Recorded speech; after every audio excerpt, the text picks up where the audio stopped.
जिनेंद्र।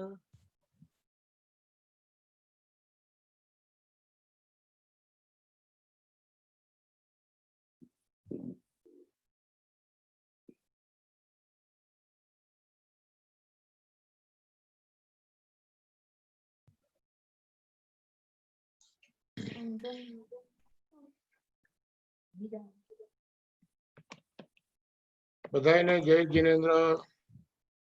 जय जिनेंद्र। जय जिनेंद्र।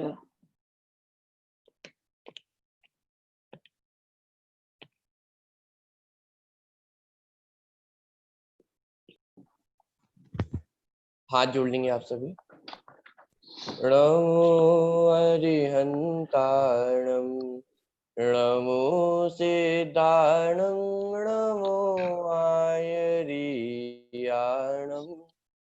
नमो उवध्यायाणं नमो लोये सवसाहुणम्।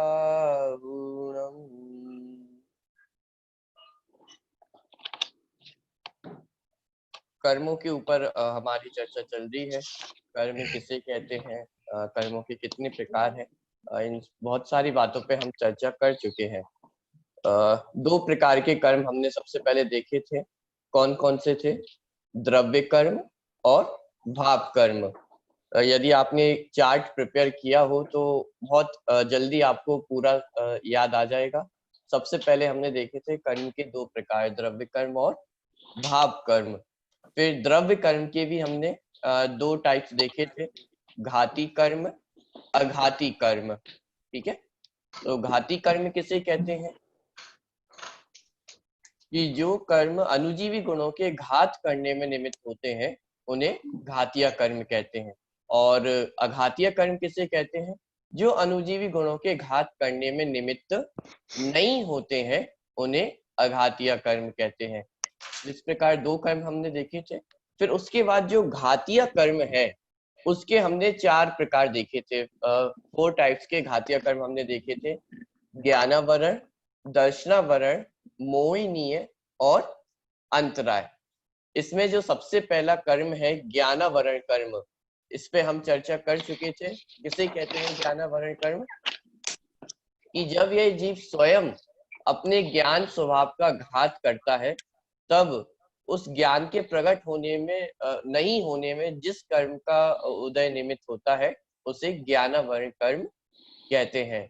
इसके लिए एग्जाम्पल हमने देखा था कि जैसे पर्दा होता है, तो हमारे सामने यदि पर्दा आ जाता है तो फिर हम उसके पीछे जो वस्तु है उसको नहीं देख पाते हैं। तो उसी प्रकार ज्ञानावरण का कुछ कार्य होता है कि जीव के सामने ज्ञानावरण कर्म रूपी पर्दा होता है जिसके कारण वो वस्तुओं का ज्ञान नहीं कर पाता है। लेकिन इतना ध्यान रखें कि रियलिटी में ऐसा कोई पर्दा नहीं है ज्ञानावरण कर्म का, सिर्फ एग्जाम्पल है समझाने के लिए कि जैसे वो पर्दे के कारण हमें वस्तुओं का ज्ञान नहीं हो पाता है, ऐसे ही कर्म के उदय के कारण, ज्ञानावरण कर्म के कारण हमें वस्तुओं का ज्ञान नहीं हो पाता है। लेकिन फिर ये बात हमें ध्यान रखना है कि यहाँ पर गलती कर्मों की नहीं बताई जा रही है। यहाँ पर कर्मों को दोषी अपराधी नहीं बताया जा रहा है कि कर्मों के कारण ऐसा हो रहा है। गलती जीव की ही बताई जा रही है कि जीव ने अपने ज्ञान स्वभाव का घात किया ना, जीव ने अपने ज्ञान स्वभाव को नहीं पहचाना, जीव ने यह नहीं पहचाना कि मेरा स्वभाव तो जानना देखना है, तो इसलिए वो ज्ञानावरण कर्म बंधा और वो फिर हम पर पदार्थ और जो पदार्थ है उनका ज्ञान हमें नहीं हो पा रहा है। तो इसमें गलती कर्मों की नहीं है, गलती किसकी है? कि गलती स्वयं की है, इस बात को बताया गया है। तो ज्ञानावरण कर्म को हम समझ चुके थे। एक बार जल्दी से हम उसको पढ़ते हुए आगे बढ़ते हैं।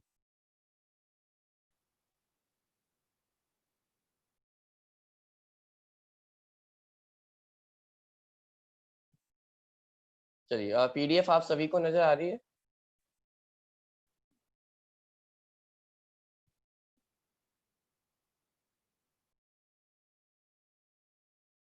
देखिए, ज्ञानावरण कर्म। जब आत्मा स्वयं अपने ज्ञान भाव को घात करता है, अर्थात ज्ञान शक्ति को प्रकट नहीं करता, तब आत्मा के ज्ञान गुण के घात में जिस कर्म का उदय निमित्त हो उसे ज्ञानावरण कर्म कहते हैं। जैसे मूर्ति पर पर्दा डालने पर वह स्पष्ट दिखाई नहीं देती परंतु उसके होने का आभास होता है, उसी प्रकार ज्ञानावरण कर्म के उदय में पदार्थ का ज्ञान रुक जाता है परंतु पदार्थ की सत्ता अस्तित्व का ज्ञान निरंतर रहता है। जैसे पर्दा यदि डाल दिया जाता है तो वस्तु की पहचान नहीं हो पाती है, वस्तु का ज्ञान हमें नहीं हो पाता है। और कदाचित यदि ज्ञानावरण कर्म का क्षयोपशम हो, थोड़ा उसका कर्म का उदय मंद हो, तो हमें उस वस्तु का ज्ञान हो भी सकता है, थोड़ा ज्ञान हो सकता है, पूरा ज्ञान हो सकता है। वो डिपेंड करता है कि वो कर्म का उदय कितना तीव्र और मंद है। चलिए आगे बढ़ते हैं। कुछ पॉइंट्स यहाँ पर हैं, उनको हम पढ़ते हैं। ज्ञानावरण कर्म ज्ञान को मात्र आवरण करने में निमित्त है परंतु कभी भी पूरी तरह से ज्ञान का अभाव करने में निमित्त नहीं है। क्या कहा जा रहा है यहाँ पर कि जो ज्ञानावरण कर्म है वो ज्ञान को मात्र आवृत करता है। आवरण मतलब ढकता है, उसको नष्ट नहीं करता है, उसका अभाव नहीं करता है। तो ज्ञानावरण कर्म मात्र ज्ञान को आवरण करने में निमित्त है परंतु कभी भी पूरी तरह से ज्ञान का अभाव करने में निमित्त नहीं है। आप में से कोई इसके पीछे लॉजिक दे सकता है कि ज्ञानावरण कर्म ज्ञान का पूरी तरह से अभाव क्यों नहीं करता है? क्योंकि ज्ञान अपना स्वभाव है, स्वभाव निकली जाए तो आत्मा ज न रहे। स्वभाव है, ये बात बिल्कुल सही है, लेकिन फिर भी लॉजिक नहीं हुआ क्योंकि स्वभाव तो और भी गुण है लेकिन उनका तो पूरा अभाव हो जाता है, वो पूर्ण प्रकट नहीं हो पाते हैं। लेकिन ज्ञान गुण में ऐसा क्या खास है कि ज्ञानावरण कर्म उसका पूर्ण अभाव नहीं कर पाता है? यदि आप घाती कर्म की डेफिनेशन याद करेंगे तो आपको हिंट मिल जाएगी उसमें। चलिए अनुजीवी गुण से रिलेटेड कुछ है? वो सिर्फ निमित्त होते हैं। ओके, निमित्त होते हैं, ये बात सही है, लेकिन कुछ कर्म ऐसे भी निमित्त हैं जो संपूर्ण अभाव कर देते हैं। जैसे अघातीय कर्मों की जब हम बात करेंगे तो वो गुणों को पूरी तरह अभाव कर देते हैं, मतलब 1% भी वो प्रकट नहीं होते हैं। तो निमित्त वाला जो लॉजिक है वो यहाँ पर नहीं चलेगा। मैंने हिंट दे दिया, बल्कि पूरा आंसर ही दे दिया है। अच्छा, अनुजीवी गुण किसे कहते हैं? अनुजीवी गुण का मतलब वही होता है कि कंप्लीटली घात नहीं होता है, कुछ अंश में प्रकट रहता ही है। Very good. मैंने आपको पूरा आंसर ही दे दिया था कि ज्ञान गुण जो है वो अनुजीवी गुण है और अनुजीवी गुण का कभी भी पूरी तरह अभाव नहीं होता है। चाहे कैसी भी सिचुएशन में जीव पहुंच जाए, चाहे नरक में पहुंच जाए, निगोद में पहुंच जाए, तब भी उसके ज्ञान पूरी तरह से अभाव नहीं होगा, कुछ ना कुछ ज्ञान तो उसको प्रकट रहेगा ही। ठीक है, तो ज्ञानावरण कर्म मात्र आवरण करता है, ढकता है, उसको नष्ट नहीं करता है। ज्ञानावरण कर्म का क्षयोपशम होने पर जीव का स्वपर प्रकाशक पना निरंतर विद्यमान रहता है। अब देखिए यहाँ पर एक नया टर्म है, ज्ञानावरण कर्म का क्षयोपशम होने पर जीव का स्वपर प्रकाशक पना निरंतर विद्यमान रहता है। चलिए इस पॉइंट को मैं बाद में लेता हूं, मैं थर्ड पॉइंट और जल्दी से पढ़ देता हूं। ज्ञानावरण कर्म के मुख्यतः 5 भेद हैं। यदि आप चार्ट प्रिपेयर करते जा रहे हैं तो इसमें और आप ज्ञानावरण कर्म के टाइप्स में नीचे उसको ऐड कर सकते हैं। ज्ञानावरण 5 प्रकार का होता है: मति ज्ञानावरण, श्रुत ज्ञानावरण, अवधि ज्ञानावरण, मनापरय ज्ञानावरण और केवल ज्ञानावरण। हालांकि यहाँ पर सिर्फ मति ज्ञान, श्रुत ज्ञान, अवधि ज्ञान लिखा है, लेकिन हम इसके आगे इतना जरूर ऐड कर लें। जैसे मति ज्ञान लिखा है तो मति ज्ञानावरण कर्म, श्रुत ज्ञान लिखा है तो श्रुत ज्ञानावरण कर्म, अवधि ज्ञानावरण कर्म, मनापरय ज्ञानावरण कर्म और केवल ज्ञानावरण कर्म। तो इसका मतलब क्या हुआ कि बहुत सिंपल है कि जो मति ज्ञान को ढकने में निमित्त हो, आवृत करने में निमित्त हो, उसे मति ज्ञानावरण कर्म कहते हैं। जो श्रुत ज्ञान को आवरण करने में निमित्त हो वो श्रुत ज्ञानावरण है। इसी प्रकार 5 डेफिनेशन आप लगा सकते हैं। तो ज्ञान 5 प्रकार का होता है, तो 5 प्रकार के ज्ञान को ढकने वाला 5 प्रकार का ज्ञानावरण कर्म। एक इतना क्लियर है आप सभी को? कोई प्रॉब्लम? सेकंड पॉइंट को अभी छोड़ दें, बाकी के 2 पॉइंट में कोई प्रॉब्लम?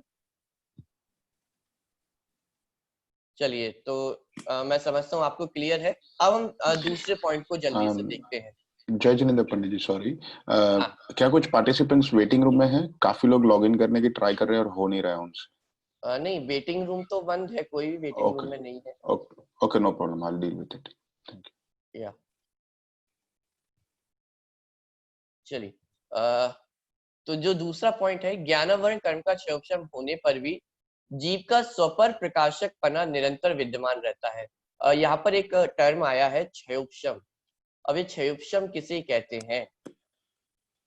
देखिए, कर्मों की 3 अवस्थाएं होती हैं। कितनी अवस्थाएं होती हैं? 3। एक होता है उसमें उदय, एक होता है उसमें क्षय, और एक होता है उसमें उपशम। कितनी अवस्थाएं हैं? उदय, क्षय, ठीक है, उदय, क्षय, क्षयोपशम। याद हो रहा है आप सभी को? चलिए, तो कर्मों में 3 प्रकार की अवस्थाएं बनती, मतलब वो 3 प्रकार से आत्मा में पाए जाते हैं। या उनका उदय होगा, या उनका क्षय होगा, या उनका उपशम होगा। ठीक है, उदय, क्षय, उपशम। उदय मतलब कर्मों का उदय होना, उपशम मतलब कर्मों का दबना, और क्षय मतलब कर्मों का नष्ट हो जाना। ठीक है, अभी हो सकता है कुछ समझ में नहीं आ रहा हो। कर्मों का उदय होना मतलब कि जो कर्म आत्मा के साथ बंधे थे, अब वो अपना फल देंगे, अब वो अपना रिजल्ट देंगे। ठीक है, तो उसे कहते हैं, जब कर्म अपना रिजल्ट देते हैं, फल देते हैं, तो उसे कहा जाता है उदय होना। ठीक है, अब दूसरी स्टेज हो सकती है कि उनका उपशम हो जाए। उपशम हो जाए इसका मतलब है वो दब जाए। अब जब कर्म दब जाएंगे, जैसे मान लीजिए कोई कर्म है और वो दब जाता है, तो कर्म के दबने पर जिस गुण को वो ढक रहा था, वो प्रकट हो जाता है। जैसे फॉर एग्जाम्पल 11वें 12वें गुण स्थान में मोहिनी कर्म का उपशम हो जाता है, मतलब वो पूरा ढक जाता है, दब जाता है, तो उस समय पूर्ण वीतराग का प्रकट हो जाती है। 11वें गुण स्थान, सॉरी 12वें गुण स्थान में ऐसा नहीं होता है। 11वें गुण स्थान में ये सिचुएशन बनती है कि वहां पर कर्मों का, मोहिनी कर्म का पूर्ण उपशम हो जाता है, दब जाते हैं, तो वहां पर जो जीव है वो पूर्ण वीतरागी हो जाता है। और 12वें गुण स्थान में उसी मोहिनी कर्म का क्षय हो जाता है, नष्ट हो जाते हैं। दोनों ही सिचुएशन में कर्म का एक प्रकार से हम कह सकते हैं अभाव है, लेकिन अंतर क्या है? उपशम में जो कर्म है वो आत्मा में बंधे रहते हैं, लेकिन अभी बस उनका उदय नहीं है, और क्षय में वो आत्मा से बाहर निकल गए, उनका अभाव हो गया है, तो इसे कहते हैं क्षय होना। तो 3 प्रकार की सिचुएशंस है, उदय, क्षय और उपशम होना। एक बहुत सिंपल एग्जांपल हम इसमें लेते हैं। मान लीजिए एक बहुत गंदा पानी है, ठीक है, बहुत मैला पानी है, मिट्टी वाला पानी है, उसको हमने एक गिलास में लिया है। ठीक है, तो अभी जो आपको पानी दिखाई दे रहा है वो कैसा दिखाई दे रहा है? हो सकता है ब्राउन कलर का आपको दिखाई दे रहा हो, पूरी मिट्टी उसमें मिली हुई है, गंदगी उसमें मिली हुई है। तो जो अभी पानी आपको दिखाई दे रहा है वो ब्राउन कलर का पानी दिखाई दे रहा है। इसका मतलब वो जो मिट्टी है ना, उसमें जो गंदगी है, उसका अभी पानी में उदय है। क्या है? उदय है। ठीक है, अब थोड़ी देर हमने उस पानी को ऐसा ही छोड़ दिया, तो अपने आप जो मिट्टी है वो धीरे धीरे वो गिलास में नीचे बैठने लगती है और पानी साफ होता चला जाता है। तो एक सिचुएशन ऐसी भी बनेगी जब पूरी जो मिट्टी होगी वो सबसे नीचे आकर बैठ जाएगी, और ऊपर हमें क्या मिल जाएगा? जो शुद्ध पानी है, प्योर वाटर है, वो हमें प्राप्त हो जाएगा। तो ये जो सिचुएशन अभी बनी है उसे कहते हैं उपशम। क्या हुआ इसमें? वो जो मिट्टी है वो दब गई है। उपशम मतलब दबना, तो उस जो पानी का गिलास था उसमें मिट्टी सबसे नीचे आकर वो जम गई है, दब गई है, तो ये है उपशम। इसमें भी हमें प्योर वाटर मिल सकता है ना। वो जो ऊपर जो पानी बचा है वो एकदम प्योर है, जितनी भी इम्प्योरिटीज थी वो नीचे आके दब गई है। अब तीसरी सिचुएशन क्या होगी कि उस जो पानी था उसको हमने दूसरे गिलास में ले लिया है और जो मिट्टी थी वो बाहर ही रह गई है। अब जो गिलास हमारे पास है उसमें कोई भी मिट्टी नहीं है, इसे कहते हैं क्षय। क्षय मतलब नष्ट हो जाना। अब वो जो मिट्टी है उसका अभाव हो गया है। तो 3 प्रकार की सिचुएशंस आपको समझ में आई है। अब यही सिचुएशंस कर्मों में होती हैं कि जब कर्म आत्मा में बंधे हैं और अपना रिजल्ट दे रहे हैं तो उसका नाम है उदय होना।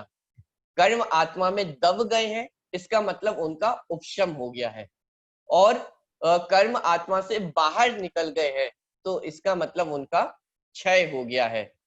तो ये जो 3 प्रकार की कंडीशंस बनती हैं वो आपको समझ में आ रहा है कर्मों में, उदय, क्षय और उपशम।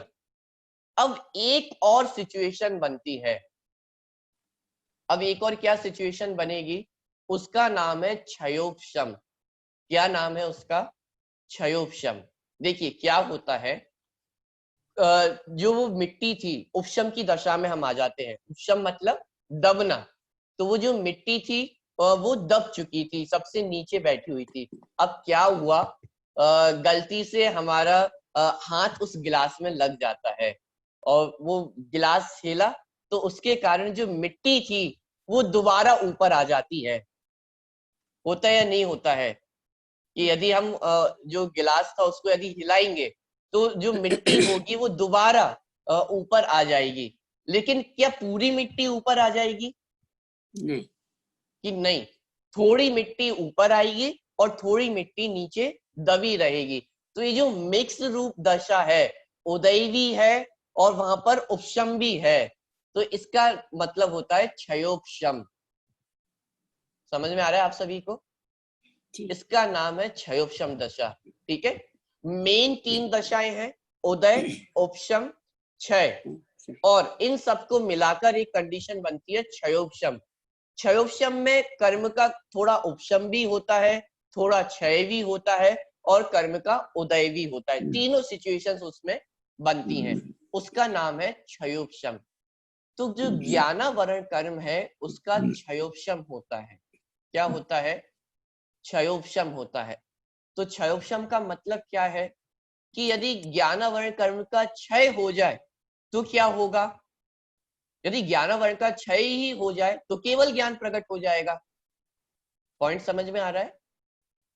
यदि ज्ञानावरण कर्म का क्षय हो जाए, जैसे एग्जाम्पल के तौर पर हम लेते हैं, जैसे मान लीजिए एक कैप है मेरे पास, ठीक है, ये जो कैप है वो आत्मा है, सोल है। अब इसके आगे ज्ञानावरण कर्म है, ठीक है। अब ज्ञानावरण कर्म के क्षय होने का मतलब क्या है कि जो ज्ञानावरण कर्म है ये पूरा हट जाए। अब यदि ये ज्ञानावरण कर्म में पूरा हट जाएगा तो जीव को क्या प्रकट हो जाएगा? केवल ज्ञान प्रकट हो जाएगा। जो पूर्ण स्वभाव है वो उसको प्रकट हो जाएगा, ठीक है। अब यदि केवल ज्ञानावरण कर्म का उदय हो तो क्या दिक्कत खड़ी होगी? मान लीजिए ज्ञानावरण कर्म है और इसका पूर्ण उदय हो तो आपको ज्ञान दिखाई दे रहा है क्या? सोल आपको दिखाई दे रही है, ज्ञान आपको दिखाई दे रहा है कि नहीं देगा? इसका मतलब यदि ज्ञानावरण कर्म का मात्र उदय हो तो आत्मा जड़ हो जाएगा, उसमें ज्ञान बचेगा ही नहीं। तो फिर क्या सिचुएशन बनेगी? अच्छा, यदि ज्ञानावरण कर्म का उपशम मान लिया जाए तो, यदि ज्ञानावरण कर्म का उपशम मान लिया जाए तो भी केवल ज्ञान प्रकट हो जाएगा। लेकिन ये सिचुएशन कभी भी नहीं बनती है। आत्मा में यदि ज्ञानावरण कर्म की सत्ता है तो उसका मात्र उपशम कभी भी नहीं होता है। तो ये इसको भी हम कैंसिल कर देते हैं। इसका मतलब ज्ञानावरण कर्म का अकेले उदय भी नहीं हो सकता है, ज्ञानावरण कर्म का संसारी जीव को क्षय भी नहीं हो सकता है, और उपशम की अकेली दशा बनती ही नहीं है। अब सिचुएशन क्या बनेगी ज्ञानावरण कर्म में कि ज्ञानावरण कर्म में क्षयोपशम होता है। क्षयोपशम मतलब थोड़ा ज्ञान प्रकट होगा। जैसे अभी आपको कैप दिखाई दे रहा है या नहीं दे रहा है? कैप आपको दिखाई दे रहा है, लेकिन क्या पूरा कैप दिखाई दे रहा है? कि पूरा कैप दिखाई नहीं दे रहा है, थोड़ा कैप दिखाई दे रहा है और थोड़ा कैप आपको दिखाई नहीं दे रहा है। ऐसी जो सिचुएशन बनती है उसे कहते हैं क्षयोपशम। क्या कहते हैं? क्षयोपशम। तो जैसे अभी हमारा जो ज्ञान है वो कौन सा ज्ञान है? क्षयोपशम ज्ञान है। कि हमें केवल ज्ञान प्रकट है क्या? कि केवल ज्ञान तो प्रकट नहीं है, मतलब पूरी कैप तो हमें दिखाई नहीं दे रही है। तो क्या पूरे ज्ञान का अभाव है? कि ऐसा भी नहीं है, ज्ञान तो हमें प्रकट है थोड़ा। तो इसका मतलब हमें क्या है? क्षयोपशम है। कुछ ज्ञान का ढका हुआ है और कुछ ज्ञान प्रकट है। ऐसी जो अवस्था बनती है उसे कहते हैं क्षयोपशम। पॉइंट क्लियर हो रहा है आप लोगों को? डिफिकल्ट तो नहीं लग रहा है? सिर्फ 4 सिचुएशंस है, उदय, क्षय, उपशम और क्षयोपशम। ठीक है, तो जब कर्म अपना रिजल्ट देता है उसे कहते हैं उदय, और जब कर्म का पूरा अभाव हो जाता है उसे कहते हैं क्षय, और वही कर्म जब दब जाता है उसे कहते हैं उपशम, और इन तीनों की मिली हुई अवस्था को कहते हैं क्षयोपशम। ठीक है, तो जो ज्ञान गुण है तो उसका ज्ञानावरण कर्म के साथ क्षयोपशम ही होता है। संसारी जीव को उसका क्षयोपशम होगा। तो 2 ही स्टेट हो सकती हैं, या तो क्षयोपशम की दशा होगी या क्षय की दशा होगी। तो क्षयोपशम किसको होगा? कि जितने भी संसारी जीव हैं उनको ज्ञानावरण कर्म का क्षयोपशम होता है, और जितने भी मुक्त जीव है, अरहंत परमेष्टि हैं, सिद्ध परमेष्टि हैं, इनको क्या होता है? क्षय होता है। तो पॉइंट क्लियर हो रहा है आप लोगों को? कंफ्यूजन तो नहीं है कोई? यदि कोई डाउट हो तो आप पूछ सकते हैं। ये 4 प्रकार की अवस्थाएं होती हैं कर्मों में। हाँ, जिग्नेश जी कुछ पूछना चाह रहे हैं? हाँ, तो जो आपने जो कैप का एग्जांपल दिया, हाँ। जो थोड़ा कैप दिखने लगा, तो वो जो रेशियो होता है, जो जितना ज्ञानावरण कर्म का क्षय होता है वो हाँ। वो ऊपर नीचे होता रहता है, जैसे 60-40-30 बिल्कुल। 70-20। देखिए, लेकिन इसमें आप ध्यान रखें, ज्ञानावरण कर्म का क्षय नहीं, क्षयोपशम, 2 अलग अलग क्षयोपशम। कर्म है।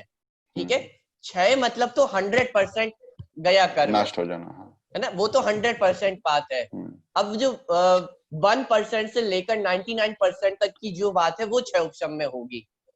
ठीक है, मगर वो जो मैं पूछना चाहता था कि उसका रेशियो फिक्स नहीं होता होगा। वो जैसे हम लंदन में बैठे, हमको कभी कभी होता है, अरे सब छोड़ के इंडिया चले जाते, धर्म में लग जाते, लेकिन वो फिर दूसरे दिन वो बात निकल जाती है।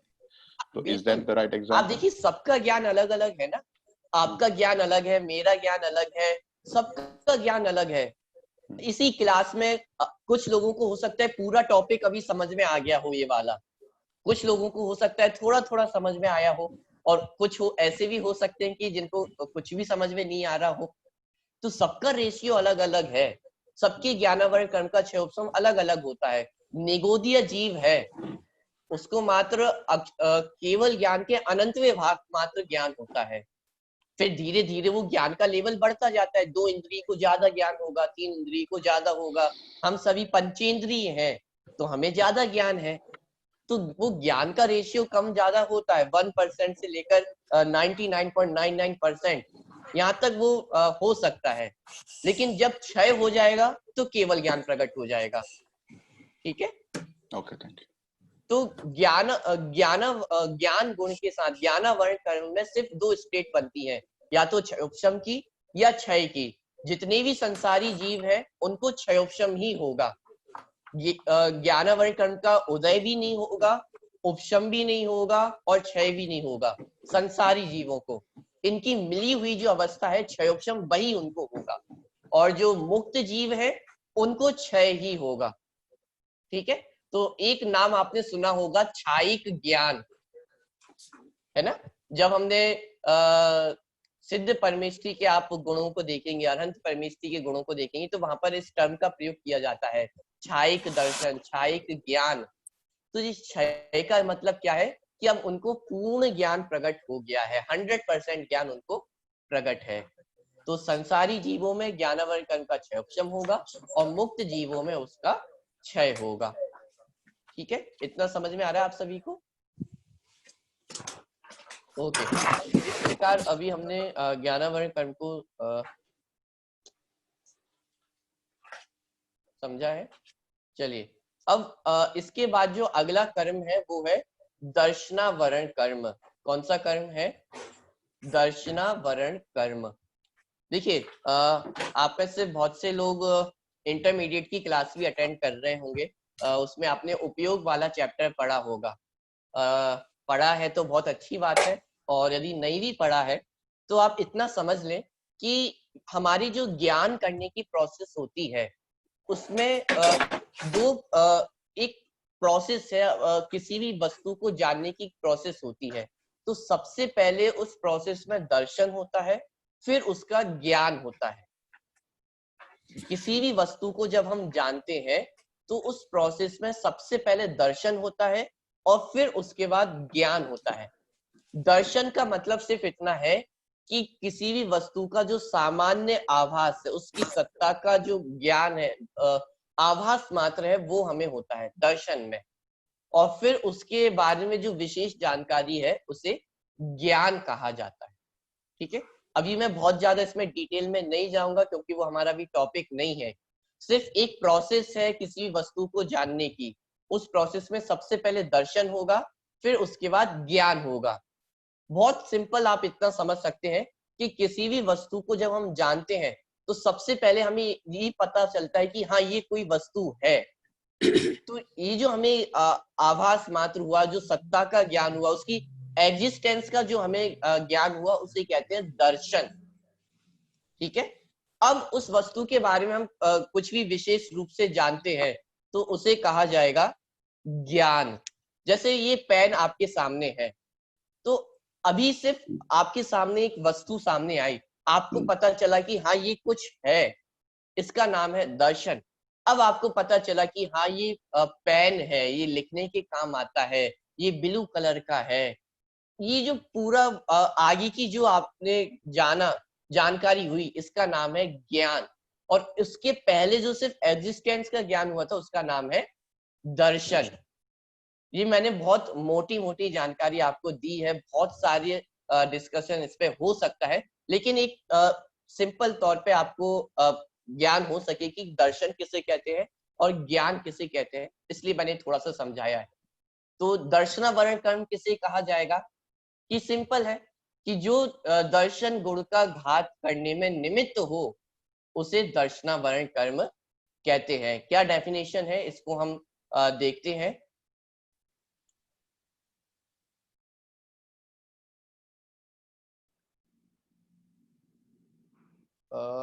मति ज्ञान और दर्शन में क्या भेद है? मैं जानबूझ के अभी डिटेल्स में नहीं जा रहा हूँ क्योंकि फिर वो टॉपिक बहुत ज्यादा आगे बढ़ जाएगा, है ना। इसलिए अभी सिर्फ इतना समझें कि जो दर्शन है और ज्ञान है, मति ज्ञान जो इंद्रियों के निमित्त से होता है, इंद्रियों मन के निमित्त से होता है, उसे मति ज्ञान कहते हैं। उसमें भी जो वस्तु है उसका सामान्य आभासी होता है। डिफ्रेंशिएट बहुत ज्यादा हम नहीं कर सकते हैं कि क्या दर्शन है और फिर मति ज्ञान में क्या आता है, इसलिए मैं अभी उसके डिस्कशन में जा ही नहीं रहा हूँ। बाद में जब आप इंटरमीडिएट की क्लास पढ़ेंगे तो उसमें उपयोग का जो चैप्टर पढ़ेंगे तो उसमें आप डिटेल में इस बात को समझेंगे कि क्या दर्शन है, क्या मति ज्ञान, तो पूरी प्रोसेस फिर जो ज्ञान करने की वो वहां पर आपको बताई जाएगी।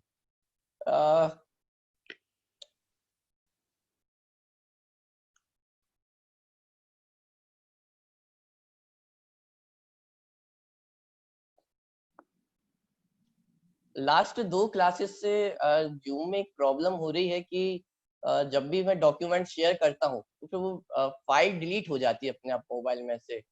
अभी भी यही प्रॉब्लम हो रही है, वो फाइल डिलीट हो गई है अपने आप मोबाइल में से। पता नहीं इसका रीजन क्या है। चलिए कोई बात नहीं, हम इसको ऐसे ही समझते हैं। चलिए मैं आपको डॉक्यूमेंट शेयर नहीं कर पा रहा हूँ अभी।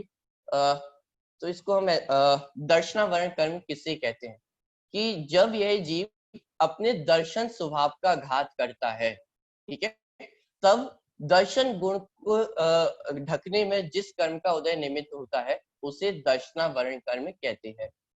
डेफिनेशन जैसे ज्ञानावरण कर्म की हमने समझी थी, वैसे ही दर्शनावरण कर्म की है। यहाँ पर भी गलती जीव की ही बताई जा रही है कि उसने अपने दर्शन स्वभाव को नहीं पहचाना, दर्शन स्वभाव को नहीं जाना, इसलिए उसको जो दर्शनावरण कर्म है उसका बंध होता है। तो यहाँ पर भी जीव की ही गलती बताई जा रही है कि जब यह जीव अपने दर्शन स्वभाव को नहीं पहचानता है, अपने दर्शन स्वभाव का घात करता है, तब जिस कर्म का उदय उसमें निमित्त होता है उसे दर्शनावरण कर्म कहते हैं। जो दर्शनावरण कर्म है वो 9 प्रकार का होता है। यदि आपने दर्शन के भेद पढ़े हो, चक्षु दर्शन, अचक्षु दर्शन, अवधि दर्शन, केवल दर्शन, तो इस प्रकार ये 4 भेद हुए और इसके आगे 5 प्रकार की निद्राएं होती हैं। स्त्यान गृद्धि, निद्रा, निद्रा निद्रा, प्रचला प्रचला प्रचला। तो इस प्रकार की 5 निद्राएं और 4 दर्शन को ढकने वाला दर्शनावरण कर्म। तो इस प्रकार 9 प्रकार का दर्शनावरण कर्म होता है। चलिए कोई ऑप्शन मुझे नजर नहीं आ पा रहा है आपसे साथ शेयर स्क्रीन करने के लिए। चलिए कोई बात नहीं, पीडीएफ में आपको मैं भेज ही चुका हूँ ग्रुप में, आप वहां से उसको देख सकते हैं उसकी क्या डेफिनेशन है। अभी हम यहाँ पे सीधे डिस्कस करते जाते हैं। तो ज्ञानावरण हम कर्म हम समझ चुके हैं। दर्शनावरण कर्म, तो जो पदार्थ है उनके सामान्य प्रतिभास उसके कारण नहीं हो पाता है। जब दर्शनावरण कर्म का उदय होता है तो उसके कारण जो पदार्थ है उनका सामान्य प्रतिभास हमें नहीं हो पाता है। प्रतिभास मतलब उनके जो एग्जिस्टेंस है उसका ज्ञान भी हमें नहीं हो पाता है। तो दर्शनावरण कर्म के उदय में दर्शनावरण कर्म के निमित्त से हमें पदार्थों का जो सामान्य प्रतिभास है, सत्ता का जो ज्ञान है वो हमें नहीं हो पाता है। और दर्शनावरण कर्म के 9 भेद हैं। चक्षु दर्शनावरण, अचक्षु दर्शनावरण, अवधि दर्शनावरण और केवल दर्शनावरण। इसके बाद 5 प्रकार की निद्राएं हैं। 5 प्रकार की निद्राएं कौन कौन सी हैं? स्त्यान गृद्धि, प्रचला, प्रचला प्रचला, निद्रा, निद्रा निद्रा। तो इस प्रकार ये 5 निद्राएं हैं और 4 जो हम शुरू में भेद समझ चुके हैं। तो 5 + 4 = 9। तो दर्शनावरण कर्म के इस प्रकार 9 भेद बनते हैं। और जो दर्शनावरण को समझाने के लिए एक एग्जाम्पल दिया जाता है। जैसे आपने गेट कीपर्स देखे होंगे, वॉचमैन आप सभी जानते हैं, तो वैसी कुछ कंडीशंस दर्शनावरण कर्म के साथ है कि जैसे मान लीजिए इसको गोमट सार में एक एग्जाम्पल इस प्रकार दिया गया है कि एक महल है, ठीक है, और उस महल के बाहर गेट कीपर्स खड़े हुए रहते हैं, पहरेदार खड़े हुए होते हैं। तो किसी व्यक्ति को महल के अंदर जाना है राजा से मिलने, लेकिन वो जो गेट कीपर है वो उसको महल के अंदर नहीं जाने देते, उसको बाहर ही रोक देते हैं, वो राजा को नहीं देखने देते हैं, ठीक है। तो वो जो व्यक्ति है वो राजा को देखना चाहता है, लेकिन जो गेट कीपर्स हैं वो राजा को देखने नहीं देते हैं। ऐसा ही काम दर्शनावरण कर्म का है। हम पदार्थों को देखना चाहते हैं, हम उनके बारे में जानना चाहते हैं, लेकिन दर्शनावरण कर्म हमें उन पदार्थों को देखने नहीं देता है, उनकी जानकारी हमें नहीं होने देता है। तो इस प्रकार का एक एग्जाम्पल गोमट सार में दिया गया है दर्शनावरण कर्म को समझाने के लिए, ठीक है। तो आप समझ सकते हैं कि जब किसी वस्तु का दर्शन ही नहीं होगा तो इसका मतलब उसका ज्ञान भी हमें नहीं होगा, क्योंकि हमने अभी प्रोसेस देखी थी, सबसे पहले दर्शन होगा, उसके बाद ज्ञान होगा। अब यदि दर्शन की प्रोसेस ही स्टार्ट नहीं हुई है तो ज्ञान तक हम आ सकते हैं क्या? कि नहीं आ सकते हैं। जैसे मान लीजिए कोई एक ऑब्जेक्ट है, अब इसका यदि मुझे दर्शन ही नहीं होगा, अब यदि इसका मुझे दर्शन ही नहीं हुआ है तो इसका ज्ञान भी मुझे नहीं हो सकेगा। ठीक है, तो दर्शनावरण कर्म जो है वो वस्तु को दर्शन करने में हमें रोकता है, हमारे दर्शन गुण को ढकता है। यहाँ पर भी निमित्त शब्द का प्रयोग किया गया है कि जो दर्शन गुण के घात करने में निमित्त हो उसे दर्शनावरण कर्म कहते हैं। निमित्त शब्द से फिर वही बात बताना चाहते हैं कि गलती तो जीव की ही है। गलती क्या है कि हमने अपने दर्शन स्वभाव का घात किया है, अपने दर्शन स्वभाव को नहीं पहचाना है, तो उस गलती का ये रिजल्ट हमें मिल रहा है। तो पॉइंट क्लियर हुआ आपको, ज्ञानावरण कर्म और दर्शनावरण कर्म। अब इसके बाद जो अगला कर्म है ज्ञानावरण दर्शनावरण, उसके बाद मोहिनी कर्म। मोहिनी कर्म किसे कहते हैं कि जो हमारे सुख गुण का घात करने में निमित्त हो उसे मोहिनी कर्म कहते हैं। किसे कहते हैं मोहिनी कर्म? जो हमारे सुख गुण का घात करने में निमित्त हो उसे मोहिनी कर्म कहते हैं। इसके बारे में हम और चर्चा भी करते हैं। मैं कोशिश कर रहा हूँ कि आपको डॉक्यूमेंट से ही पढ़ा सकूं। चलिए, आप लोगों को नहीं दिख पा रहा है लेकिन मैं देख सकता हूँ। चलिए,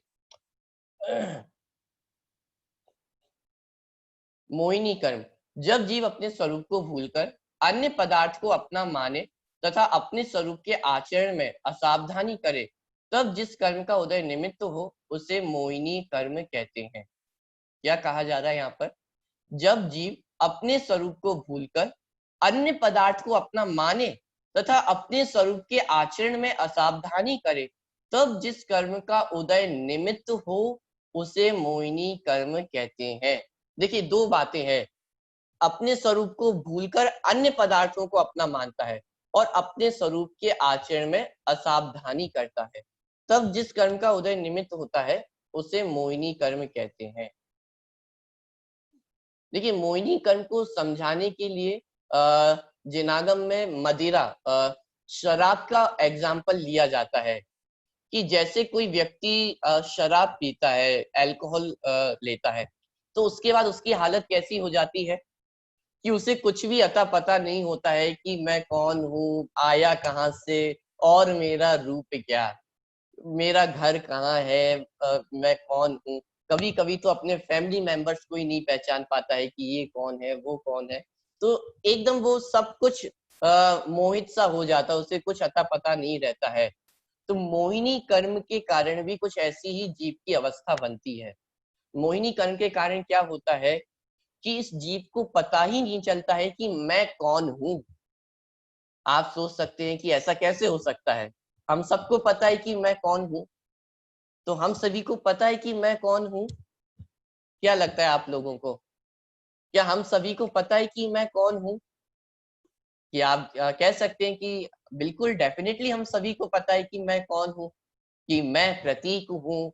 आप सब अपना अपना बता सकते हैं कि मैं कौन हूँ, मैं कहाँ रहता हूँ।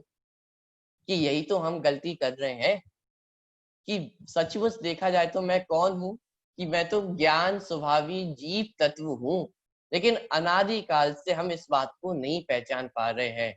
हम अपने स्वभाव को ही नहीं पहचान पा रहे हैं कि मेरा स्वभाव कैसा है।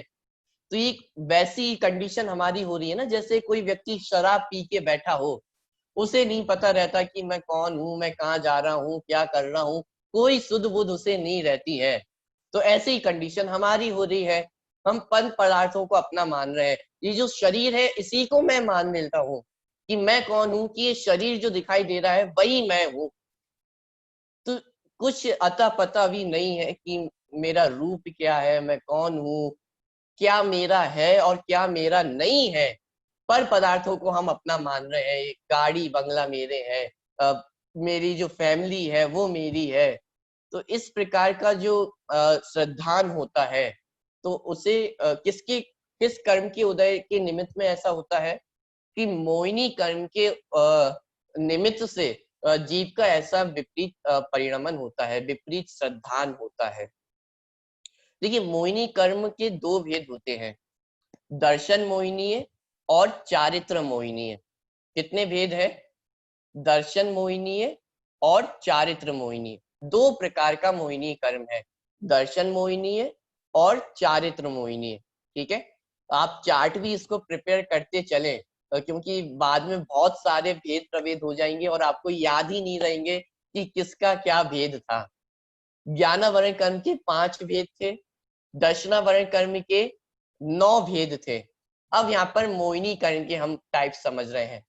मोहिनी कर्म के 2 भेद होते हैं, दर्शन मोहिनीय, चारित्र मोहिनीय। कौन कौन से 2 भेद है? दर्शन मोहिनीय, चारित्र मोहिनीय। जो दर्शन मोहिनीय है वो जीव के श्रद्धा गुण का घात करता है।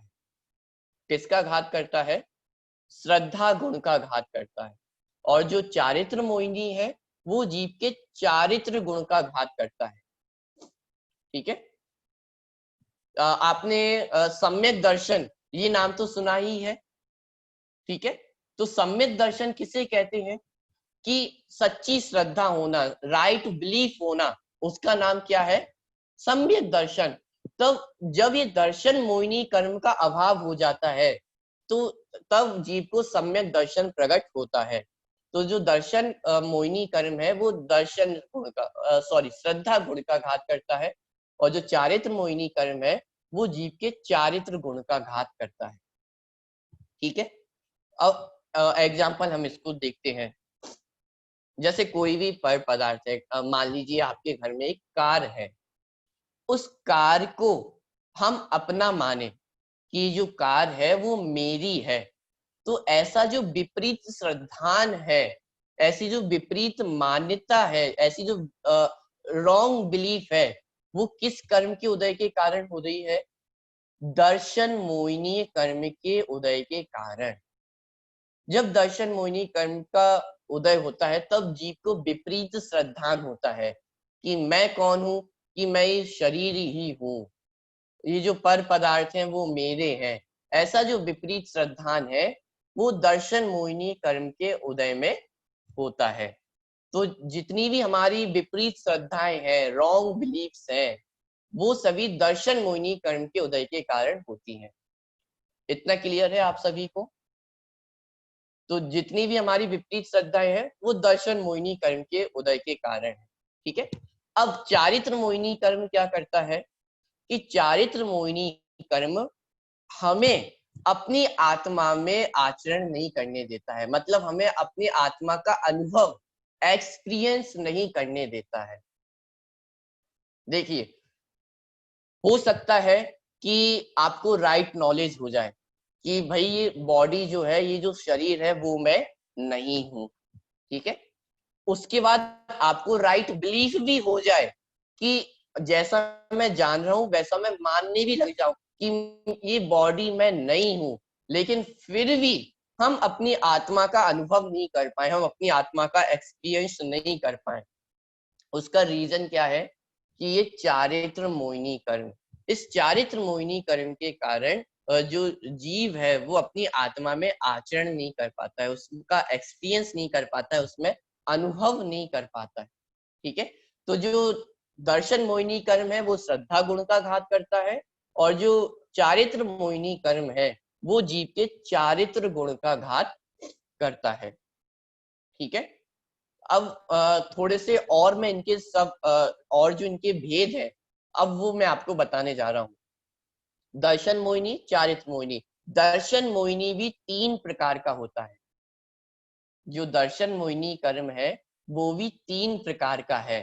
कौन कौन से? मिथ्यात्व, सम्यक मिथ्यात्व और सम्यक प्रकृति। आप ये 3 नाम लिख सकते हैं। दर्शन मोहिनी के भी 3 भेद हैं, मिथ्यात्व, सम्यक मिथ्यात्व और सम्यक प्रकृति। पहला भेद मिथ्यात्व, दूसरा भेद सम्यक मिथ्यात्व और तीसरा भेद है सम्यक प्रकृति। ये 3 नाम आप सभी ने लिख लिए हैं। चलिए, मिथ्यात्व, सम्यक मिथ्यात्व और सम्यक प्रकृति। तो ये दर्शन मोहिनी के 3 टाइप्स हैं, उनके सब टाइप्स हैं। अब चारित्र मोहिनी, चारित्र मोहिनी के 25 कितने 25 भेद होते हैं। अब वो 25 भेद कैसे बनते हैं? आपने 4 कषायों के नाम सुने होंगे, है ना? 4 कषायों के नाम आप सभी को याद है, क्रोध, मान, माया, लोभ। ठीक है, ये 4 कषाय होती हैं। ये जो 4 कषाय हैं वे भी 4 प्रकार की होती हैं। कितने प्रकार की होती हैं? 4 प्रकार की होती हैं। ठीक है, वो 4 प्रकार की कषाय कौन कौन सी हैं? अनंतानुबंधी, अप्रत्याख्यानावरण, प्रत्याख्यानावरण और संजुलन। देखिए, जैसे सबसे पहले हम लेते हैं अनंतानुबंधी। अब ये जो क्रोध, मान, माया, लोभ है, ये इस सबके साथ हम अनंतानुबंधी को जोड़ेंगे कि अनंतानुबंधी क्रोध, अनंतानुबंधी मान, अनंतानुबंधी माया और अनंतानुबंधी लोभ। तो इस प्रकार यदि हम देखें तो अनंतानुबंधी के से रिलेटेड 4 कषाय हो गई, है ना? तो 4 कषाय हो गई, अनंतानुबंधी, क्रोध, मान, माया, लोभ। ऐसे ही अप्रत्याख्यानावरण हमने लिया तो उसके साथ भी 4 कषाय, अप्रत्याख्यानावरण, क्रोध, मान, माया, लोभ। ऐसे ही प्रत्याख्यानावरण, क्रोध, मान, माया, लोभ। और ऐसे ही संजुलन, क्रोध, मान, माया, लोभ। तो टोटल कितनी कषाय हो गई ये? 16, 16। ठीक है, 4 into 4, जो 4 प्रकार की कषाय है, क्रोध, मान, माया, लोभ, ये भी 4 प्रकार की हैं। तो 4 into 4 equals to 16 कषाय, 16 प्रकार की ये कषाय हो जाती हैं। ये 16 प्रकार की कषाय, आप इसको ऐसा समझ लें कि इनकी अलग अलग पावर्स है, अलग अलग लेवल्स हैं। हर प्रकार की कषाय में अलग अलग पावर होगी। जो सबसे पावरफुल कषाय है वो है अनंतानुबंधी कषाय। ठीक है, जो सबसे पावरफुल लेवल की कषाय है वो है अनंतानुबंधी कषाय। फिर उससे कम पावर की जो कषाय है वो है अप्रत्याख्यानावरण। फिर उससे कम पावर प्रत्याख्यानावरण में, और सबसे कम पावर होती है संजुलन कषाय में। ठीक है, तो ये सिर्फ पावर का एक डिवीजन है कि कौन सी जो कषाय है वो ज्यादा स्ट्रॉन्ग है और कौन सी कषाय कमजोर है। तो ये बस डिवीजन ऑफ पावर है। तो अनंतानुबंधी में सबसे ज्यादा पावर होती है और संजुलन कषाय में सबसे कम पावर होती है। ठीक है, तो इस प्रकार जो कषाय है वो 16 प्रकार की हो गई है, 16 प्रकार की ये कषाय है। इसके बाद 9 प्रकार की 9 कषाय होती है। 9 प्रकार की 9 कषाय होती हैं। वो 9 कषाय कौन कौन सी हैं? हास्य, रति, अरति, शोक, भय, जुगुप्सा, स्त्री वेद, पुरुष वेद और नपुंसक वेद। इस प्रकार ये 9 कषाय हैं। तो 16 + 9 = 25। तो इस प्रकार जो 25 है वो चारित्र मोहिनी के भेद है, और जो 3 भेद है वो दर्शन मोहिनी के। और दोनों को यदि हम ऐड कर देंगे तो मोहिनी कर्म के टोटल कितने भेद हो जाएंगे? 28 भेद, 28। तो मोहिनी कर्म 28 प्रकार का होता है। चलिए, बहुत ज्यादा कैलकुलेशंस हो गई हैं, बहुत ज्यादा भेद प्रभेद हो गए हैं, हो सकता है आपको बहुत ज्यादा कंफ्यूजन हो रही हो। इसलिए मैं कह रहा हूं कि आप अपने साथ कॉपी पेन रखें और एक चार्ट बनाते चलें, क्योंकि यदि आप लिखते नहीं चलेंगे, चार्ट बनाते नहीं चलेंगे, तो फिर वो सब दिमाग में यहाँ वहाँ गड़बड़ हो जाएगा कि किसका कौन सा भेद था, कहाँ पर क्या कह दिया है, वो कुछ भी समझ में नहीं आएगा। तो एक बार आप रिफ्रेश बटन दबा लें अपना अपना। और चलिए, यदि किसी को यहाँ तक कोई डाउट हो, कोई क्वेश्चन हो, तो वो आप पूछ लें, क्योंकि मैं जानता हूँ बहुत ज्यादा एक साथ हो गया है अभी। यदि किसी को कोई क्वेश्चन, हाँ, उदय जी का कोई क्वेश्चन है? दर्शनावरण और दर्शन मोहिनी में थोड़ा जरा कंफ्यूजन हाँ, है, क्योंकि शब्द ओके, बहुत सामान्य ठीक है। जैसे है दोनों। हाँ, दर्शनावरण और दर्शन मोहिनी है, ये दोनों अलग अलग कर्म है। ठीक है, मेन कर्म 4 कौन कौन से घातीय कर्म? ज्ञानावरण, दर्शनावरण, मोहिनी, मोहिनी, अंतराय। sorry, ठीक है, तो जो दर्शनावरण कर्म है वो तो मेन कर्म है। ठीक है, और जो दर्शन मोहिनी है वो तो मोहिनी कर्म का सब टाइप है। हाँ, ठीक है, वो समझ गया मैं। पहला अंतर तो ये है। हाँ, अब देखिए आगे, जो दर्शनावरण कर्म है वो दर्शन गुण का घात करता है। किसका घात करता है? दर्शन गुण का। बहुत सिंपल भाषा में यदि कहूं तो हमें देखने नहीं देता है, वस्तु को देखने नहीं देता है, वस्तु को सत्ता का ज्ञान नहीं होने देता है, वो है दर्शनावरण कर्म। और दर्शन मोहिनी है, दर्शन मोहिनी हमारे श्रद्धा गुण से रिलेटेड है, बिलीफ से, हमारी जो मान्यता है, हमारी जो बिलीफ है उससे रिलेटेड है। तो दर्शन मोहिनी कर्म हमारी जो श्रद्धा गुण है, जो बिलीफ करने की जो क्वालिटी है उसका घात करता है। और दर्शनावरण कर्म वो हमारे दर्शन गुण का घात करता है। ठीक है, ठीक है, तो समझ गया। दर्शनावरण कर्म के अभाव में केवल दर्शन होगा। जैसे हमने देखा था ना एग्जाम्पल कि एक मेरे पास कैप था, ये कैप है मेरे पास, ठीक है, और ये दर्शनावरण कर्म है। दर्शनावरण कर्म का जब पूरा अभाव हो जाएगा तो केवल दर्शन प्रकट होगा। ठीक है, और जब दर्शन मोहिनी कर्म का अभाव होगा तो छायिक सम्यक दर्शन प्रकट होगा।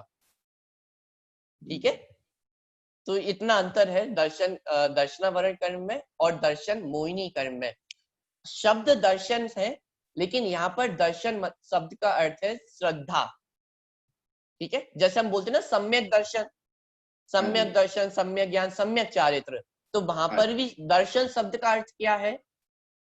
श्रद्धा, बिलीफ, कि सम्यक दर्शन मतलब राइट बिलीफ। तो वही बात यहाँ पर है, दर्शन मोहिनी है, तो दर्शन यहाँ पर शब्द है श्रद्धा। ठीक है, चलिए और कोई क्वेश्चन?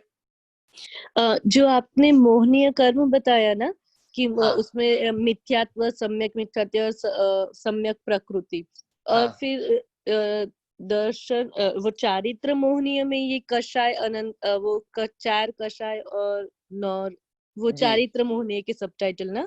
हाँ, हाँ, ओके ओके, बस।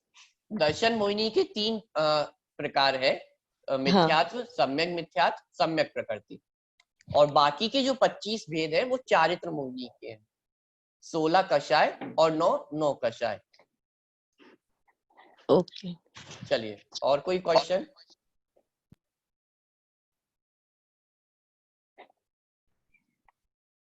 पंडित जी, ये सब याद कैसे करने का? मुश्किल नहीं है, बहुत आसान है, बस धीरे धीरे आप प्रैक्टिस करेंगे तो ये याद हो जाएंगे। जैसे ज्ञानावरण कर्म हमने देखा था, तो आप में से बहुत लोगों को 5 ज्ञान के नाम याद होंगे। 5 ज्ञानों के नाम याद है, मति ज्ञान, श्रुत ज्ञान, अवधि ज्ञान, मननपरय ज्ञान और केवल ज्ञान। बस इसके आगे आपको आवरण शब्द जोड़ना है, तो 5 ज्ञानावरण कर्म आपको याद हो गए हैं। उसके बाद बात रही दर्शनावरण कर्म की, तो दर्शनावरण कर्म में भी आपको 4 प्रकार के दर्शन तो याद है, चक्षु दर्शन, अचक्षु दर्शन, अवधि दर्शन और केवल दर्शन।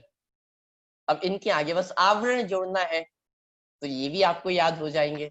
अब 5 निद्राओं को याद करना थोड़ा सा मुश्किल हो सकता है, लेकिन वो भी बहुत आसान है।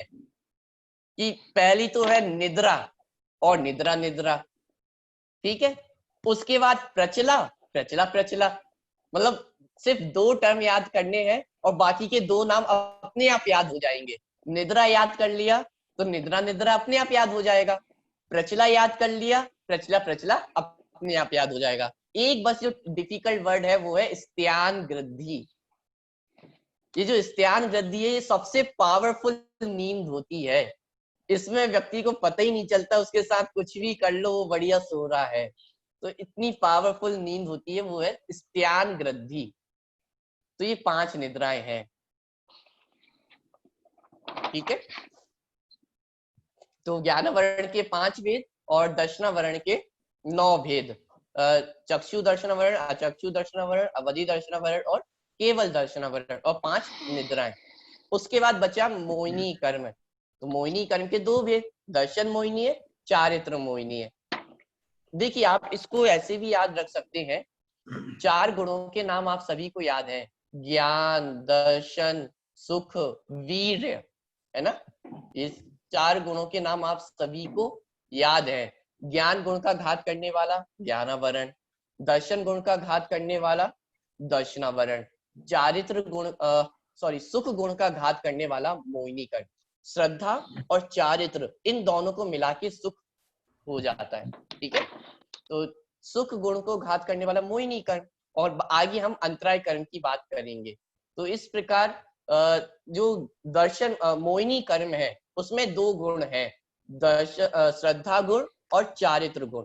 तो दर्शन मोहिनी के 3 भेद हैं, मिथ्यात्व, सम्यक मिथ्यात्व और सम्यक प्रकृति। यहाँ पर भी आपको सिर्फ 2 नाम याद करने हैं, तीसरा तो अपने आप याद हो जाएगा। एक है मिथ्यात्व और एक है सम्यक। 2 नाम याद कर लिए तो दूसरा जो भेद है वो तो अपने आप याद हो गया, सम्यक मिथ्यात्व। तो मिथ्यात्व, सम्यक मिथ्यात्व, सम्यक प्रकृति, ठीक है। जो तीसरा भेद है सम्यक, इसके आगे आप प्रकृति लिखना ना भूलें, सम्यक प्रकृति, ठीक है। तो मिथ्यात्व, सम्यक मिथ्यात्व, सम्यक प्रकृति याद हो गए। चलिए, और बाकी के जो 25 भेद है वो भी बहुत इजी हैं। 4 कषाय आपको याद है, ठीक है। 4 कषाय कैसी हैं? क्रोध, मान, माया, लोभ। अब इसमें सिर्फ हमें 4 नए टर्म याद करने हैं, अनंतानुबंधी, अप्रत्याख्यानावरण, प्रत्याख्यानावरण और संजुलन। फिर से, अनंतानुबंधी, जो अनंत का बंध कराए, ऐसी जो अनंतानुबंधी कषाय। फिर अप्रत्याख्यानावरण, अप्रत्याख्यानावरण में से आ हटा दिया तो क्या बचा? प्रत्याख्यानावरण। और लास्ट है संजुलन। संजुलन कषाय सबसे कमजोर कषाय होती है। आपको पता है संजुलन कषाय किसको होती है? इस संजुलन कषाय मुनिराजों को होती है। घबराना नहीं कि आप कह रहे हैं मुनिराज कषाय करते हैं, मुनिराजों को भी कषाय होती है कि अरे संसारी है, मुनिराज भी संसारी हैं, उनको भी कषाय होती है। लेकिन उनको हमारी जैसी कषाय नहीं होती है कि जरा जरा सी बातों पे इतना गुस्सा आ जाए, मान हो जाए, मायाचारी करें। कि मुनिराजों को भी कषाय होती है, लेकिन उनकी जो पावर है, उनकी जो लेवल है बिल्कुल कम है, बिल्कुल ना के बराबर उनको कषाय होती है। इसके लिए एक एग्जाम्पल दिया जाता है कि जैसे एक रोप आप ले, एक रस्सी आप ले और उसको जला दें। क्या किया आपने? एक रस्सी ली है, रोप ली है और उसको जला दिया है। अब क्या होता है? उस रस्सी को जलाने के बाद क्या होगा? वो रस्सी हमें वैसी की वैसी तो दिखाई देती है, जुड़ी हुई है, लेकिन कितनी कमजोर हो जाती है। आप उसको बस हाथ लगाएंगे और वो पूरी झड़ जाएगी, है ना। तो बस ऐसी ही कषाय मुनिराजों की होती है कि ना के बराबर कषाय है उनको। सबसे कम पावर की जो कषाय होती है वो मुनिराजों, संजुलन कषाय। तो अनंतानुबंधी, अप्रत्याख्यानावरण, प्रत्याख्यानावरण और संजुलन, इनके साथ बस क्रोध, मान, माया, लोभ को हमें जोड़ना है। तो 16 नाम आपको याद हो गए। सिर्फ हमने 4 नाम याद किए हैं और आपको 16 भेद आपको याद हो गए हैं। अब इसके बाद बाकी बचे 9 भेद। 9 भेद भी बहुत आसान है। हास्य, हास्य मतलब हंसना, हास्य मतलब हंसना, तो हंसना भी एक कषाय है।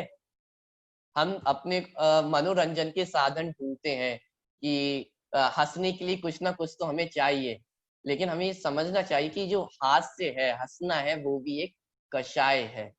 तो हास्य, रति, रति मतलब कोई वस्तु अच्छी लगना, उसे कहते हैं रति। अरति, कोई वस्तु बुरी लगना, उसे कहते हैं अरति।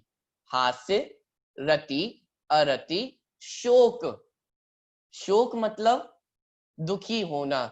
जैसे किसी व्यक्ति की यदि डेथ हो जाए, मृत्यु हो जाए, तो उस समय हमें बहुत ज्यादा शोक होता है, बहुत ज्यादा दुख होता है, तो उसे कहते हैं शोक। तो हास्य, रति, अरति, शोक। भय, भय मतलब डरना, कि डरना भी एक कषाय है, कि हाँ ये डरना भी एक कषाय है। तो हास्य, रति, अरति, शोक, भय, जुगुप्सा। जुगुप्सा मतलब ऐसा होता है ना, जब आप किसी बुरी वस्तु को देखते हैं, गंदी वस्तु को देखते हैं, तो एकदम से अपने अंदर गिलानी का भाव आता है, उसको दूर करने का भाव आता है, बहुत बुरा सा हमें फील अंदर से, एक वो जो बुरी फीलिंग आती है ना किसी भी बुरी वस्तु की, यदि हम देख लें, जैसे आपके सामने यदि नॉन वेज आ जाए तो कैसे बिल्कुल हमें बिल्कुल आंखें बंद करने का मन होता है, वहां से दूर हटने का मन होता है। तो ये भी जुगुप्सा है, ये भी कषाय है। अभी तो हमें सिर्फ नाम सुन के ही, यदि मैं एक दो वेजिटेरियन रेसिपी के नाम ले लूं तो ही अभी हम सभी के मूड ऐसे खराब हो जाएंगे, क्या क्या आप नाम ले रहे हो। तो हमारे अंदर वो जो फीलिंग हुई ना, वो उसको दूर करने की फीलिंग हुई, उसका नाम है जुगुप्सा। ये भी एक कषाय है, ठीक है। तो हास्य, रति, अरति, शोक, भय, जुगुप्सा। इसके बाद 3 वेद है, स्त्री वेद, पुरुष वेद और नपुंसक वेद।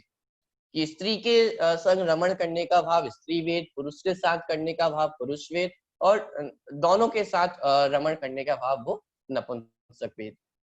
तो इस प्रकार 9 कषाय है, हास्य, रति, अरति, शोक, भय, जुगुप्सा, स्त्री वेद, पुरुष वेद और नपुंसक वेद। इन्हें 9 कषाय क्यों कहा जाता है? क्योंकि ये कषाय जैसी तो नहीं है, लेकिन फिर भी कषायों जैसा काम करती हैं। जैसे क्रोध, मान, माया, लोभ है, ये तो हमें स्पष्ट लगती है कि ये कषाय है, लेकिन हंसना किसी को कषाय लगता है? कोई व्यक्ति हंस रहा हो तो हमें लगता है कि ये कषाय कर रहा है? ये नहीं लगता है। अच्छा, कोई किसी व्यक्ति की मृत्यु हो गई है और उसको बहुत दुख हो रहा है, तो उस समय हमें लगता है कि ये व्यक्ति कषाय कर रहा है? कि नहीं लगता है। तो ये कषाय जैसी तो नहीं है, लेकिन फिर भी कषाय है, किंचित कषाय है, इसलिए इन्हें 9 कषाय कहा जाता है, ठीक है। तो इस प्रकार बहुत सारे भेद प्रभेद आपको पढ़ रहे हैं हम, उनको आप सभी इनको याद कर सकते हैं, ऐसे कोई डिफिकल्ट नहीं है। आप इनको 2-3 बार ही पढ़ेंगे तो आपको याद भी हो जाएंगे, ठीक है। तो अभी मैं समझता हूँ पढ़ाई यहीं तक मैं रखता हूँ, एक साथ में आपको ज्यादा नहीं देना चाहता हूँ, धीरे धीरे हम आगे बढ़ेंगे। तो अभी हम यहीं तक इसको रखते हैं। आज हमने ज्ञानावरण कर्म, दर्शनावरण कर्म और मोहिनी कर्म को समझा है। इसके आगे बस एक और कर्म रह जाता है, अंतराय कर्म। यदि आप कहें तो मैं उसको ले लूं, यदि आज संडे है, यदि आपको कोई वर्क ना हो तो मैं लूं, वरना हम इसको एंड कर सकते हैं। ले लो। एक छोटा सा क्वेश्चन था, सॉरी, वो अनंत वीर्य को कौन सा वो ढकता है कर्म? नेक्स्ट जो हमारा आने वाला है अंतराय कर्म, तो वो अच्छा, वीर गुण का घात करता है, ओके। ठीक है। चलिए बहुत शॉर्ट में मैं बता देता हूँ, जो अंतराय कर्म है वो हमारे वीर गुण का घात करने में निमित्त होता है, ठीक है। और इसके भी 5 भेद है। मैं ज्यादा भेद में अभी नहीं जाता हूँ, चलिए अभी बाद में ही फिर हम इसको अच्छे से पढ़ेंगे, उसको अच्छे से समझेंगे। अभी सिर्फ इतना समझें कि वीर गुण का घात करने में जो निमित्त होता है उसे अंतराय कर्म कहते हैं। अंतराय मतलब विघ्न, बाधा डालना। जैसे कोई हम कुछ काम करने जा रहे हैं और उसमें कोई विघ्न बाधा डाल दे, तो ऐसे ही काम अंतराय कर्म का होता है कि कुछ भी अच्छा हो हमारी लाइफ में होने वाला हो और ये बीच में अंतराय कर्म आ जाता है। तो क्या है अंतराय कर्म, इसकी चर्चा हम अपनी नेक्स्ट क्लास में इसको समझेंगे। किसी को कोई प्रश्न हो अभी तो वो जल्दी से पूछ लें, नहीं तो हम अपनी क्लास को यहाँ पर पूरा करेंगे। चलिए, किसी को कोई क्वेश्चन नहीं है? पंडित जी एक से एक पूछना था, तो जो जैसे 9 कषाय कर्म में हास्य, शोक वगैरह को भी कषाय बताया गया है, तो मतलब क्या अभी तो क्या अभी हंसना भी हमें वो करना चाहिए कि ज्ञान में रखना चाहिए कि इससे हम कषाय बांध रहे, अगर हम हंसते तो like how is that different, like उसका? जी बिल्कुल, कम से कम हमारे नॉलेज में तो ये होना ही चाहिए कि हंसना भी कोई अच्छी बात नहीं है, कोई बहुत अच्छी बात नहीं है कि हम हंस रहे हैं, हम दुखी हो रहे हैं, हम किसी चीज को देखकर गिलानी कर रहे हैं, ये सब भी कषाय हैं, ठीक है। और ऐसा नहीं है कि आज से यदि मैंने कह दिया है कि कषाय है तो आप करना छोड़ देंगे, क्योंकि ये ऐसी चीजें पे हम हमारा भी खुद का भी ऐसा कंट्रोल नहीं होता है। कभी आप कोई जोक सुने तो आप चाहे कि मैं हंसू नहीं, रोक पाएंगे आप अपने आप को? नहीं कि नहीं रोक पाएंगे। तो बात ऐसी नहीं है कि आज से यदि मैंने कह दिया कि हंसना कषाय है तो आप उसको रोक ही देंगे, लेकिन कम से कम हमारी नॉलेज में तो ये होना चाहिए ना कि ये अच्छी बात नहीं है, ये जो हंसना हमारे जीवन में हो रहा है ये भी अच्छी बात नहीं है। क्या अरहंत भगवान हंसते हैं? क्या सिद्ध भगवान हंसते हैं? देखिए, हंसना और सुखी होना, इन दोनों बातों में अंतर है। हंसना ये कषाय है और सुखी होना ये हमारा स्वभाव है। ठीक है, हंसने में राग होता है और सुखी होने में वीतरागता होती है। जब आपको राग होगा, जब आपको कोई वस्तु अच्छी लग रही होगी तो आप हंसेंगे, आपको मजा आ रहा होगा, वो हमारे अंदर कषाय है। क्योंकि हंसते समय कोई अपने आत्मा का अनुभव नहीं कर सकता है। हंसते समय हम अपने अनुभव, अपने स्वभाव से दूर होते हैं, इसलिए वो कषाय है। सिंपल सी यदि डेफिनेशन आप समझ लें, कषाय किसका नाम, कि जो हमें अपने आत्म स्वभाव से दूर ले जाए उसका नाम कषाय है। सिंपल सी डेफिनेशन है कि जो भी हमें अपने आत्मा से दूर ले जाए, जो हमें अपने स्वभाव से दूर ले जाए, उसका नाम कषाय है। तो हंसने पर भी हम अपनी आत्मा से दूर होते हैं, हम अपने स्वभाव को से दूर होते हैं, इसलिए वो कषाय है। ठीक है, भैया चलिए। आपने हाँ, प्रचला का डेफिनेशन मैंने मिस किया। प्रचला नहीं का मैंने डेफिनेशन बताई ही नहीं है। ओके, ठीक है, क्योंकि वो फिर बहुत ज्यादा डीप हो जाएगा, उतना हमारे सिलेबस में भी नहीं है, कोर्स में भी नहीं है, और इसलिए मैं उसको अभी डीप में जा भी नहीं रहा हूँ। उसके सिर्फ 5 नाम आपको याद रखने हैं। सिर्फ ये लेवल है, नींद की लेवल है। सो हमारी जो स्लीप है, निद्रा है, उनकी अलग अलग लेवल है। सबसे पावरफुल जिसमें स्त्यान गति होती है, फिर धीरे धीरे उसके क्रम घटता घटता चला जाता है। सॉरी, लास्ट क्वेश्चन पंडित जी, अगर ये सारी डेफिनेशन समझनी हो तो कौन सी बुक आप हमारे लेवल के लिए रिफर कर सकते हो?